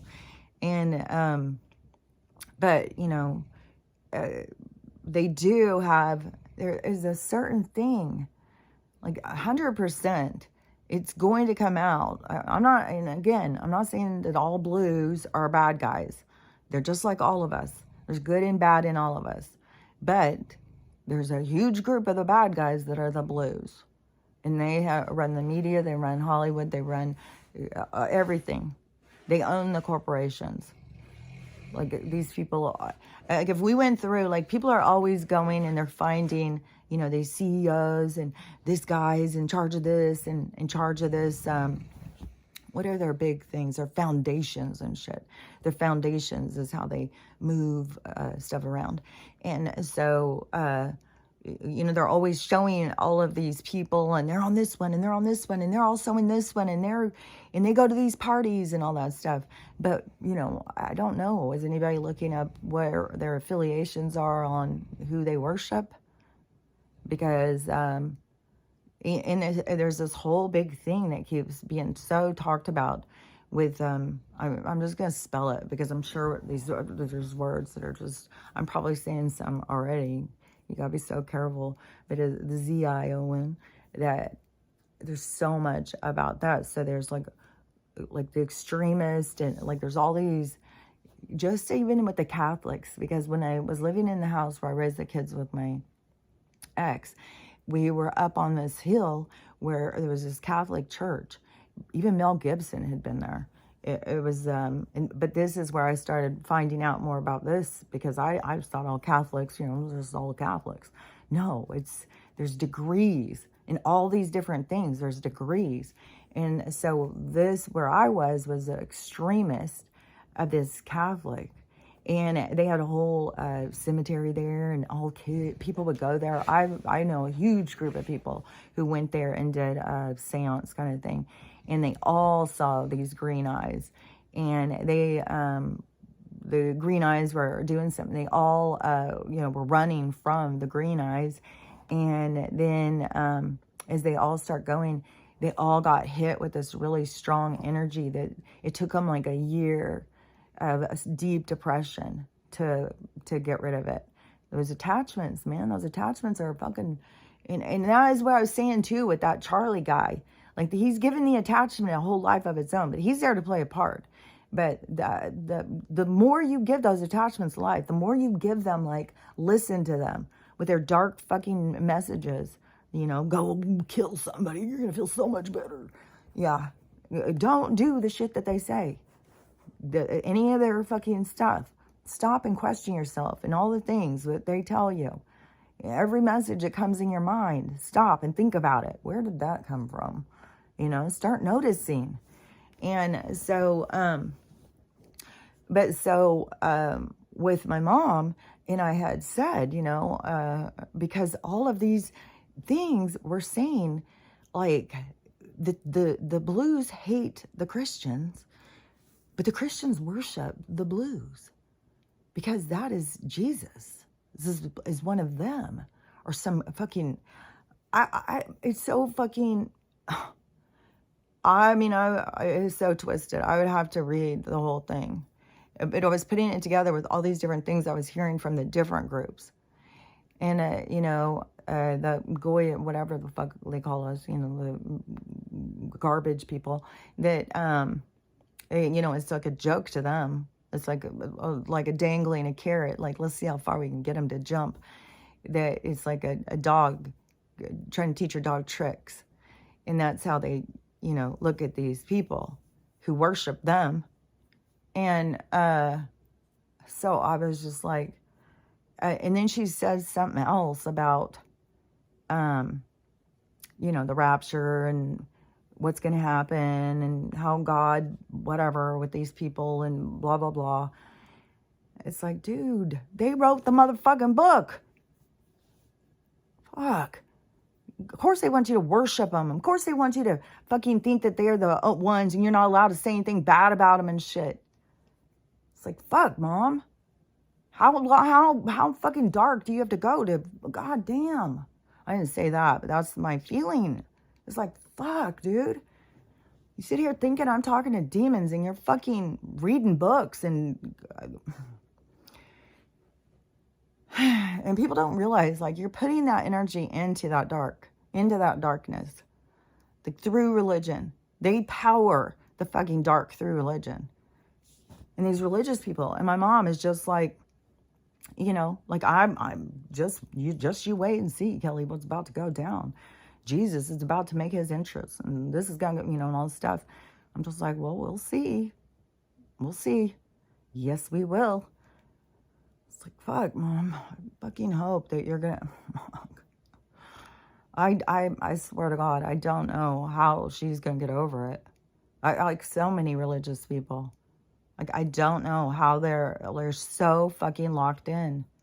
They're so under mind control. And these people who have them laugh at them. It's like, oh my God. And I'm not saying, like, you know, you may have a Jewish friend and, you know, and you guys are the best of friends. But I'm talking when you get up there into rabbis and shit. Up there where the extremists are. The people who are... they came up with this book to it's so underhanded. Just go in and watch these videos about how it was, where it came from and why it existed, and then just hearing the fucking shit it says. Jesus Christ, it is so full of hate. It's like they want you to hate and divide. They tell you all through the book. Hate and divide. And then you go hear these motherfucking rabbis sitting there talking about, and it's a joke. It's like, yeah, those stupid Goyas just do whatever, like. And then you talk to your mom, and she just goes right along with that program. Just running that program solid. It's just like, oh my God. And then you can't even talk on that level of telling people they're running programs and shit. I just think you're fucking whacked. Anything, you're paying attention, you're the fucking guy up on the ship looking out like, okay, wackadoo, we're all just trying to live here, quit looking for problems. Problems are out there, they're all around you. You forgot where you are? Like, fuck, dude, that's why we gotta go through this. Get people's attention. It's like, fuck. And then I told my daughter, too. I said, you know, because they're going to this the whole babysitting thing was about this concert in Seattle. I said, well, just be aware that there is a big problem there. in all the big cities right now. There's huge protests. There's violence that has broken out. And it's not even the weekend. I said, just be checking your venue and stuff. Because I don't know where your venue is compared to where the action is. But you need to be checking, and don't just go blindly in. Just like, if I'm going to drive across the pass, I got to be checking what's going on with the pass. But people just blindly drive in, don't pay any attention, and they're in the middle of a fucking war zone, and don't even have any idea. Like, I'm not fucking kidding you. I saw fucking whole groups of people jumping on one person, and and I know everything that happens is what's supposed to happen, and everything that you experience is what you're supposed to experience. And if you don't see, it's supposed to be them not seeing. And so I'm really trying to reel it in. I'm trying so hard because of how much the people are not seeing, to be like, okay, it's time for me to stop pointing shit out. Because even when my daughter said, well, don't start, I don't know anything that's going on, but don't start sending me videos about it. It's like, I'm not. At this point, we're pulling in on the deck. You guys, you need your fucking whatever's supposed to go down is what you're here to have go down. Like, I mean, it's out of my hands, it's out of my control. It doesn't matter how many things I say, they just don't want to see. But they're not meant to. They're meant to experience. They're meant to have the impact. They're meant to feel it. So, fuck, dude. Like, I don't know. Like, there's so many people. Like, we all have people in our lives, And whatever this part that's going to go down is going to be impactful. And again, it's going to take, I mean, half the people are going to be gone. Like, half the people are going to be, I don't think that was a fart. I think she was just doing her nails across her bed. Half the country, or half the world is going to be gone. And I really am thinking there's going to be some places where it's whole things. Like, for them to keep saying that there's these 2 places that are about to become dust, that's a lot of fucking people at one time. And so, but there's also going to be these horrible, big, chaotic events that are going to be occurring in as many cities as they can get it going. And how many of them have things just around and people just walk past it and don't pay any attention. It's just another homeless cart. I don't know, all these homeless carts are going to suddenly start going off. And, and some of those, like the Boston Marathon, I think, the kind that they use, I think they're like some kind of a shrapnel thing or something. Like it shoots out nails and bolts and fucking shit. It shoots it out, and so it's like somebody's shooting a goddamn nail gun at you.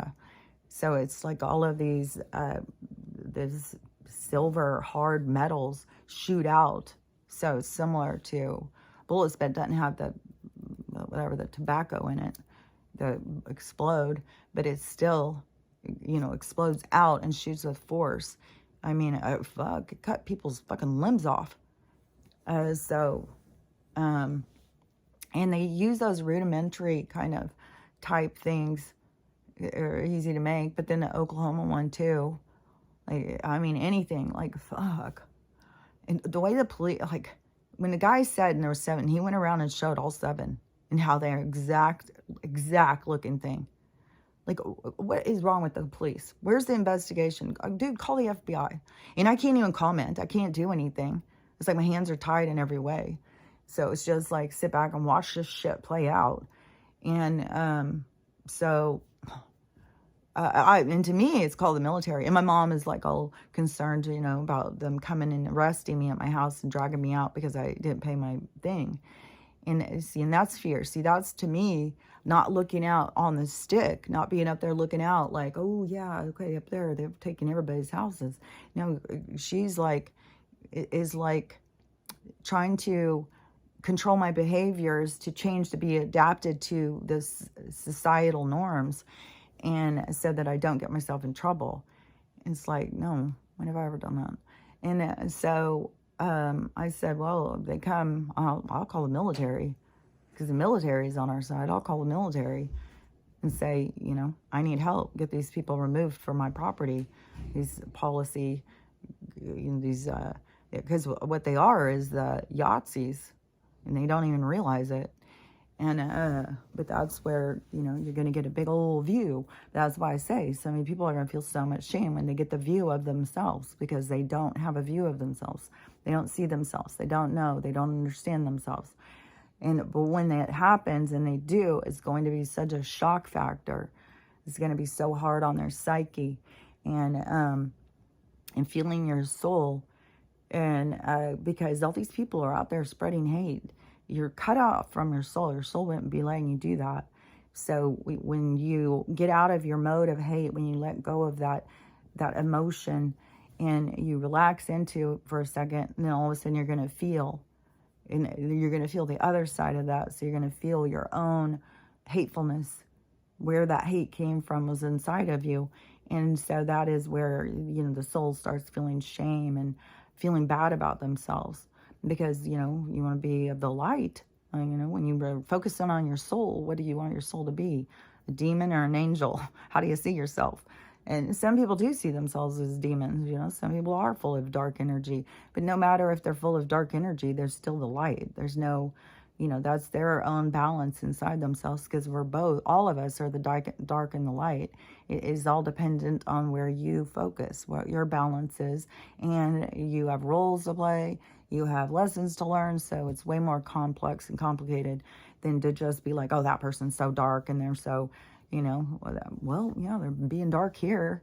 They're dark in this instance. They're dark in my orbit, in the role that I'm having to interact with them. They're the darkness, you know. So, but anyways, you know, I think most people want to see themselves as good people, as people who are caring and loving. And so when you start seeing these sides of yourself that you're not, you've got to learn to accept yourself. Like, I'm not going to be down on myself because I'm judgmental on people sometimes. It's like, I'm going to be more mindful. I'm going to be more aware of my own stuff, and, you know, do the best I can of who I am, you know, and be true to myself and true to what I'm here to witness and what I'm here to experience and see, and true to myself over what I'm here to express and to share. And so, you know, I'm, as a part of the awakening, is that, you know, realizing your role and just going with it, just going into it, and not questioning it, not trying to control it. And I've seen so many people get, you know, frustrated and stuff because, you know, they're trying to make life go in a certain direction and it's just not going. Quit trying to turn it in the direction you want. It isn't about that. It is about your energy. It's about where you focus. It's going to turn by where you're focused. And if you're focused on frustration and trying to force the universe to do something you want, then you're not focused in the direction you should be. Is the direction you should be is relaxing into your, you know, your ride, the ride that you joined into when you were birthed into this place. You know, get on the ride and enjoy it. Quit trying to tell the ride which direction to go. And so it is, you know, a development. And it does take trust and faith. And it is a breakdown of fear. I cannot believe how often I talk to my mom about something and fear. And this is a Christian. It's like, and I try and get her to see, like, Mama, where is your faith? Like, what is your faith? Like, this religion is based so much on, I just want to get into heaven, and you got to do this. These are the steps. You know, you got a choice. You got to burn in hell, or you got to go to heaven.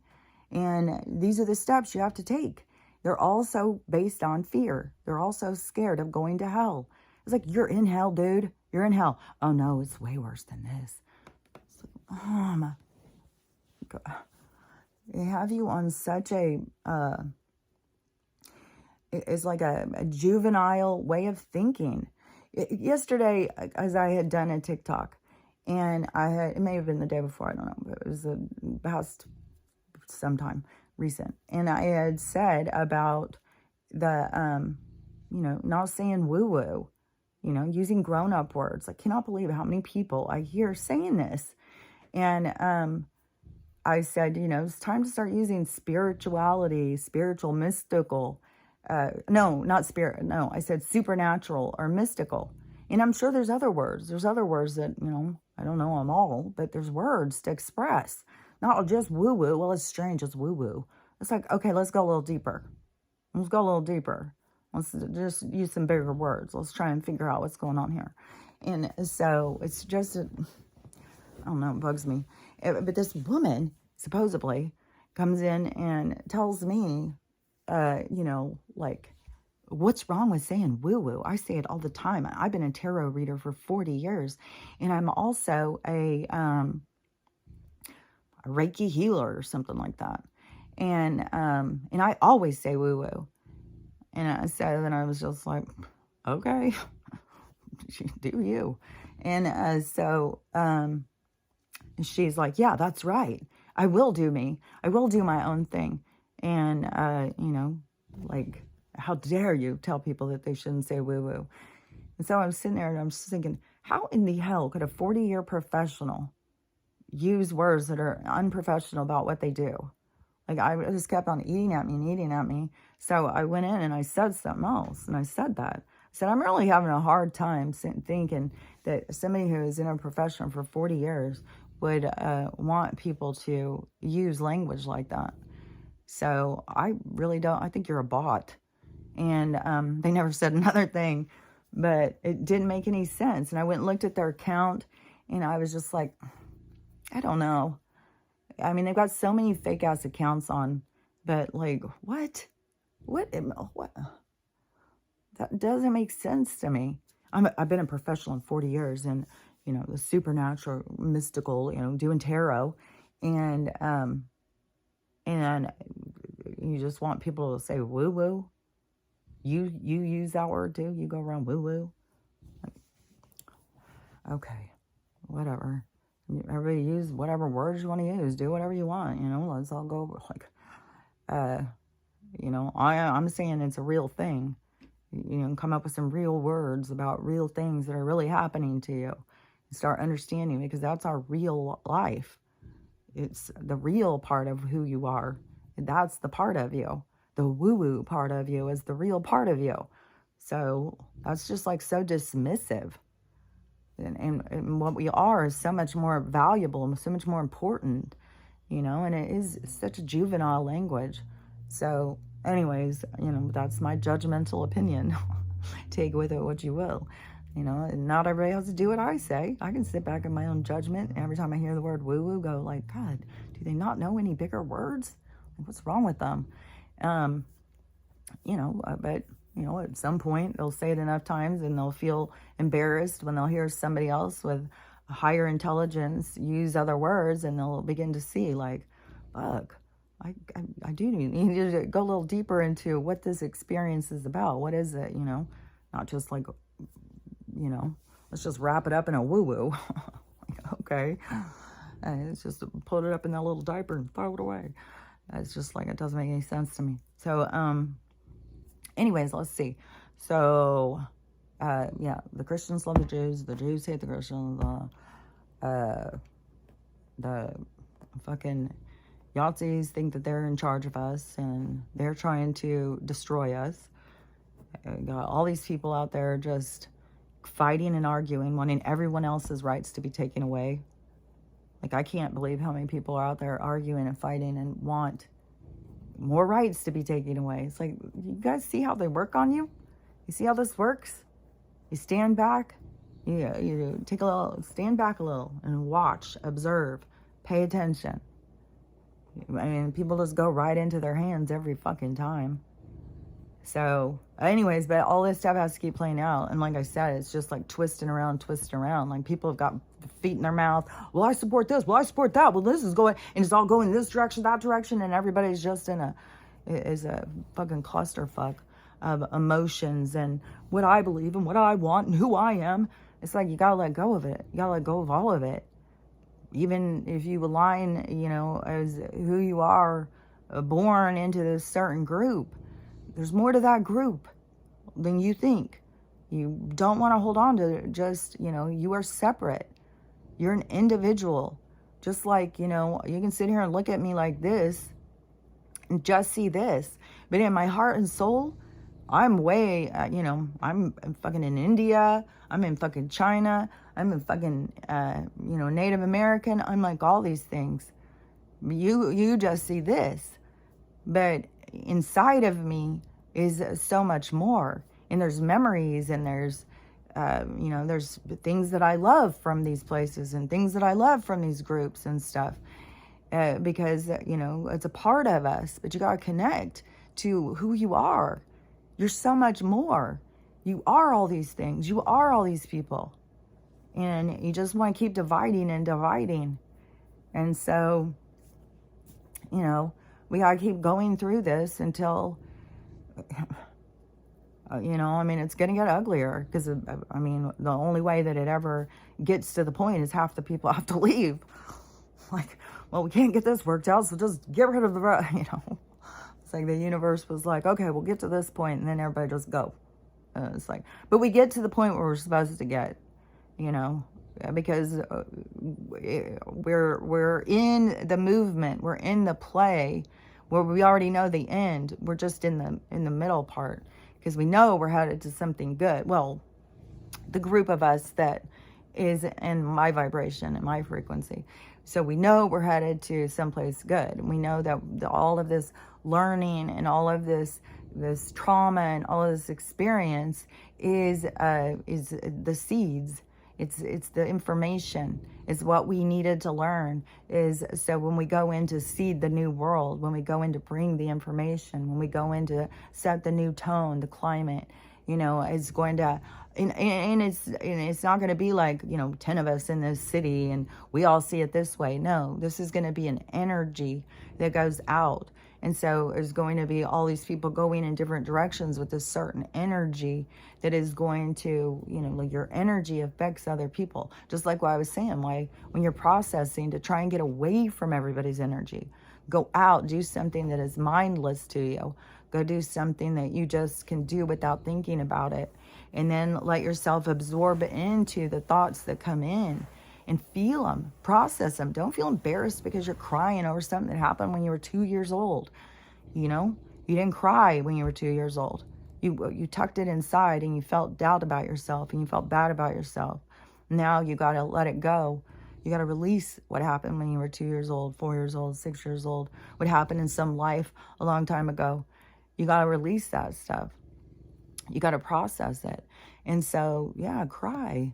Let it go. There's all sorts of parts of yourself that have been hurt. You've gone through lives and pains and traumas and all sorts of shit. You're a warrior. You're a champion. You get up and go. When the going gets hard, you still keep going. The soul is a powerful energy. It's a conscious being. It's a conscious energy that is a creator. It's a movement. And so, you're just stuck in doubt and forgetting who you are and the power that you really hold. And so, but we're in this transition, But I know that the people who are, the seeders of the new world, that they are, the healers. They are the ones who are working on themselves. They are the ones that are moving forward. They're taking the steps to make things better, taking the steps to improve their lives, improve the energy. That is why we're going to go into such a better energy, because the people who are taking the roles in order to change it, we're all going to come together in this unification of a new world that is going to, spread out and become, this beautiful place that is built on love and compassion and caring and, the value of time with people and stuff. It's a completely different energy. And so, but, we've got to go through all this purging out this old energy, processing, like, why was I this way? Why was I that way? Letting it go, getting through all the muck to get to the other side. But there is some deep programs. And I when I talk to my mom, it's just like, God damn. Like, man, it's like the religious people just go in deeper and deeper, digging in their heels harder and harder. It's like, fuck, I don't know what is going to come. I know Jesus isn't fucking coming. And one of these guys, Like, I've talked about him before too, where it's like, man, I don't know if he's got a mood disorder problem or something, and he just gets into these ego kind of moods or something. And, I don't know, maybe he really is Jesus. I don't fucking know. He's convinced he is, and he's like, you guys better be ready for him, because, it's the kind of stuff like, you just would have to see his videos and stuff. But I keep on being like, man, it is like, I don't know. I swear to God, I just don't know. But he's saying we're going to see here real quick. His coming is about to be made known to all of the world. And so I don't know, like, it would be something, Timmy, Timmy, the new Jesus. I don't know, what I do know is that ego is being purged, getting a handle on your ego, getting a handle on, and I do know that as people awaken in their spirituality, that they get real ego driven, they get real into themselves, they get very, everybody starts realizing, oh, I'm not even from here, I'm fucking some space alien, I'm this, I'm that. Everybody starts realizing, but it's like, but there's more to it. There's more to it. But, it's like a long process. It's a long process. Development is a process. And, we're just in this fucking grandiose development stage of human character, psyche, mankind. Is just this huge evolution. And it all has to do with how we see ourselves. It's our conscious. It's our trap. It's how we trap ourselves by doing what somebody else wants us to do because we don't see our own value. But this is learning your own value, learning your own, and then coming into union with yourself, to acceptance of yourself, to learn to love yourself. And that's the whole movement forward. Because, these people who think like they're going around and having loving relationships and shit, but do you love yourself and do they love themselves? Are you just trying to keep a relationship that is a safety net so that you are, that you're not alone?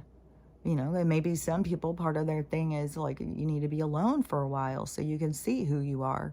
This whole thing is about figuring out who you are, and people become so codependent.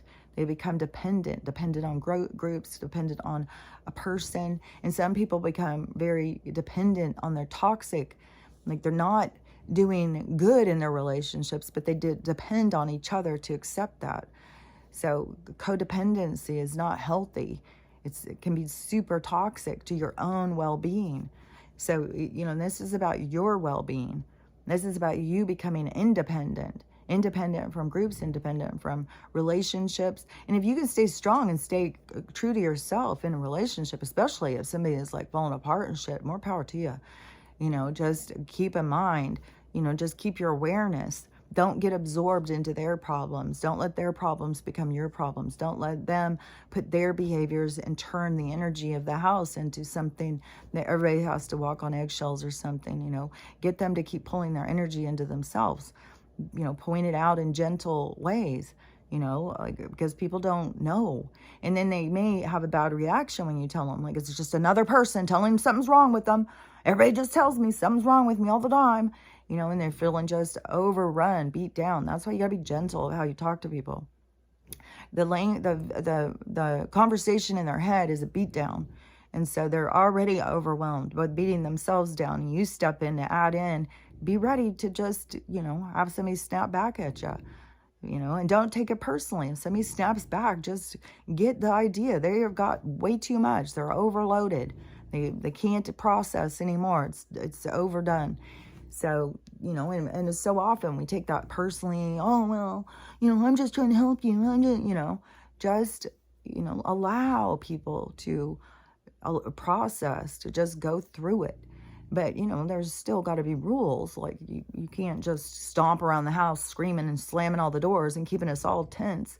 If you got issues, go out in the garage, go out and fucking throw rocks into the lake, or go out and Like there's things that you can go out and break or, punch. A punching bag, helps you get a lot of energy.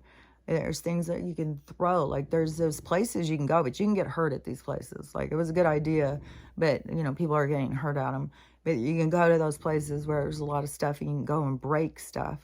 But you can find your own stuff to break. Like go clean your garage and then fit stuff into your trash can and do it with, with the mind, with your idea in your mind that you're going to get out a lot of tension and aggravation, punch the trash a lot, get in there and get really, get serious about it. And you will relieve your anger and tension. You don't have to carry it around and, put it off on everybody else and creating more anger and tension for yourself. You go and figure out as a responsible adult, what do I do to release this anger, release this tension, release this,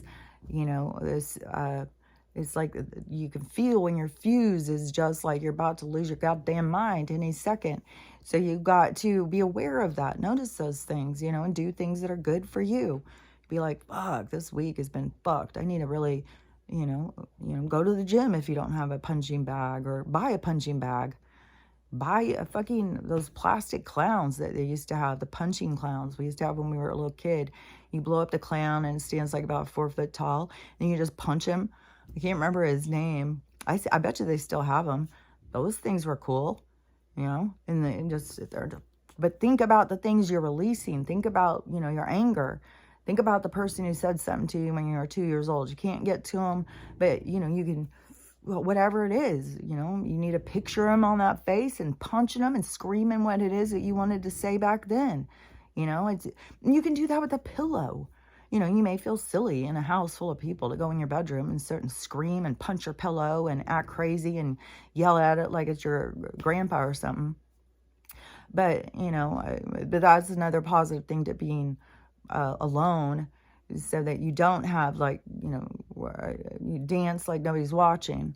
So react, like get into yourself like nobody's watching, but everybody's always like, somebody's watching me, somebody's judging me, somebody is like, we all feel like we've got to be on all the time. We have to be a certain way. We have to be perfect all the time. The other day it really hit me too. It was like, don't fucking tell me like I'm about being perfect. Like I need to try and be perfect, because I'm not trying to be perfect. I don't care about being perfect. You want to run around and try and make you're a perfect person and everything about you is perfect. Good luck to you.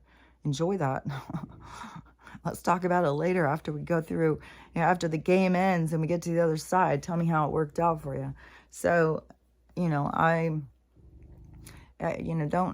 think that you have to be something you're not. Don't think you have to be perfect. Don't put so much on yourself. Allow yourself to be. Accept yourself for, who you are, whatever level that is. And, and if you are not happy with the level you are, work towards what you want to be. Put your energy towards it. Direct your energy towards your own advancement, your own development. So, and that, again, that's what everything is about right now. It's about you pulling into you. Everything is falling apart, is leaving you stranded out in the middle of the desert with nobody and nothing. That's that come to Jesus moment that I talk about, when there's nothing. It's you and your God, you and your maker, you and your creator. You got nothing. And then you got to go to him. And then it's always going to be, you got to go inside. You got to see, what am I made of? What do I need? Do I need all this stuff to be happy? Do I need all these people to tell me yes so I can be happy? Like, what do I need? And, find yourself, because you're in there. So anyways, chattery, talking. So I think I covered the stuff. I mean, there's going to be more. There's going to be more stuff. Like, the shit is just going crazy. But it's just, keep in mind, is you're just watching everything just go like mad, just like bonkers out there. Just, that's the part of it. That's this, everything is kind of like the tornado and the Wizard of Oz going around. Then you see that leg over there. You see that car going by. You see that bike. Those are the things that you need to, the things you notice, those are the things that you need to notice. Those are the things you need to process. So whatever you notice, whatever sticks out to you, on what's going on. Those are the things that you need to process. And you also got to know when to protect your own mind. Don't get all caught up in that you have to watch every single fucking body bag be taken out in order to be a good person. Because, again, we don't know how much of this is a created movie. I mean, the stuff I have seen over, I mean, it's wacky. Something got caught on a security footage, and so a car pulls up, they go over, there's a car sitting there, they put a bomb in it, bomb blows up, and then they drive off real quick, and all these people come running out and lay down on the ground. And then some other people come running out and start tending to them. So, yeah, while we're being traumatized, being told all this horrendous stuff, just keep in mind, if you're not there and you're not witnessing it, but also keep in mind that this is about your learning, your development, your sense of connection, your sense of development, your sense of compassion, of empathy, of recognition of what this reality is about. There's a lot of things happening. So, go through your process, but there's a lot of people saying what you should be doing, what you shouldn't be doing, how you should be affected, how you shouldn't be affected. Don't get caught up in what they're going through. Just process what you're going through, because that is, however you're processing doesn't mean it's wrong because it's different than theirs. That is you learning how to be independent, be comfortable being you. So just really keep centering back to you, keep coming back to yourself. When everything is like, they think this way, I was adult, just is swirling your brain around, just keep pulling back to the, what it is that you feel. How do you feel about what's going on? How do you feel about this? How do you feel about that? Not what is the people you're associated with think about it in the whole group. And, so anyways, just, keep finding yourself. And, this is going to be intense. Like, seriously. Like, if they don't rapture these people, like I swear to God, I don't know how my mom will be able to, I don't know. Maybe she's going to shock me. Maybe she's going to really surprise me. And we'll see. Everything I say, she just goes so much up against what I say. Always, for my whole life.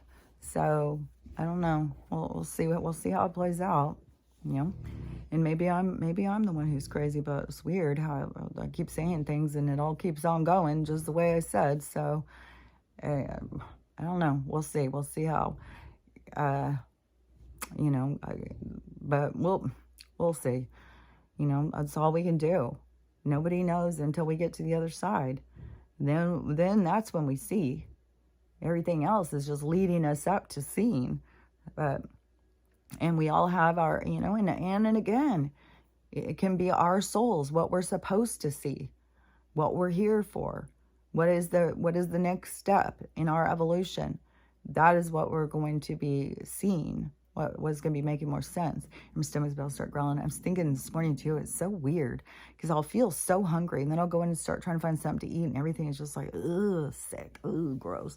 And, but I keep having these weird waves come in, and some of them can be like, all of a sudden it would be like, just can't get out of my head. Like when we were little kids and we'd go, it wasn't McDonald's, it was this other place. I don't think it was called Smacks, but maybe, because there was A&W, we'd go get root beers, and then we'd go to this little hamburger places, and you get like these little 10-cent burgers. Now to know what fucking Finkel says what the burgers are, it's like, motherfucker, it's not funny, asshole. And then, but I'll get this wave where it's like, I just want to eat that cheeseburger again.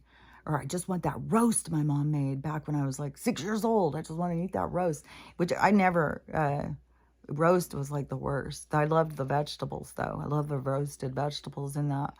But every time I try and eat the meat, it was just like, oh God, you just chew and chew and chew and chew. Like I've known for, I just can't eat an animal's flesh. It just grosses me out. And so, but fish I can do better. But now, like, God damn, see the fucking videos of all the fucking worms, even in Costco. Like, they're on the goddamn shelf and people are going up and videoing the worms crawling around in the goddamn those big old giant pieces of fish at Costco. Goddamn worms crawling around in it and people are sick. God, oh. So, yeah, that's a big put off on one to eat any of the fucking stuff that they have. I feel bad feeding it because I always get meat for Stella. And I feel bad feeding her. I don't know what the fuck I'm feeding her. It's like, fuck. I'm sure it's not a real chicken. I'm sure it's fucking something, some kind of weird ass shit. Like, been getting whole chickens too. And it's still like, fuck, I don't know. They just get these little chicks, pump them up full of hormones, fucking slaughter them real quick. And I don't know. Some of them are lab grown. Like, who fucking knows? What the hell? Like, everything is about trying to make us sick. So, anyways, but we'll just see. I mean, it's Friday, so, and there's just so much shit going on. So much. I mean, you know, bomb this church, bomb this hospital, bomb this, I mean, there's major ones that have happened. And all these people, and the rebel, and all this stuff. So just keep in mind, you know, if we're not there, we don't know. And that's not to say that we don't have compassion over what's going on, but we have to mind our own psyche too. We can have the awareness. We can stand up. We can say this has got to stop, you know. We've got to stop in all of it. We can't just focus on this one group right now. Like, God damn. It was only a couple months ago they were fucking slaughtering the girls who didn't have their hair in the fucking scarf right. Doing a mass fucking slaughter. And then I just turned it off. Nobody can see. We're just not going to. So who fucking knows even what the hell's going on? And in fucking Hawaii, like, I mean, they just keep doing it all over the place. Just one fucking assault, one fucking attack after another. Always on these fucking indigenous people. All on these fucking people who are, you know, I think the tribes, the people who are, I don't know. We'll see how shit plays out, you know. We'll just see how it goes. But, you know, I think that this weekend, I think we'll probably see some stuff. And, you know, I don't know. I saw that there was more earthquakes over in California. And the weather here has just been total shit. It just keeps raining and raining and raining and raining and raining and raining and raining and raining and raining.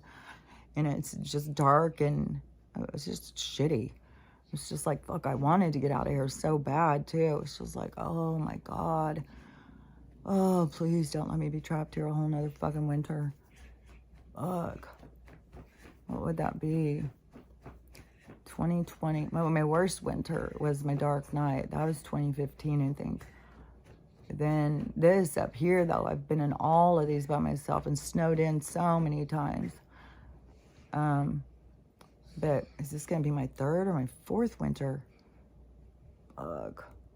I think it's the third one, but maybe it's the fourth one. Fuck, I don't know. Yeah, but god damn. Fuck. Just, you know, whatever. We just got to go with whatever. You just got to go with the flow. Go with the flow, you know. But I'm watching for those doors to open. I'll tell you that. I'm watching for the doors to open. So, you know, take care of yourself and just keep working on yourself. And, you know, this is all about you. You know, keep in mind that what life is really all about. It's about choices and consequences. And your consequences are just the lessons. It's just what happens so that you learn from it.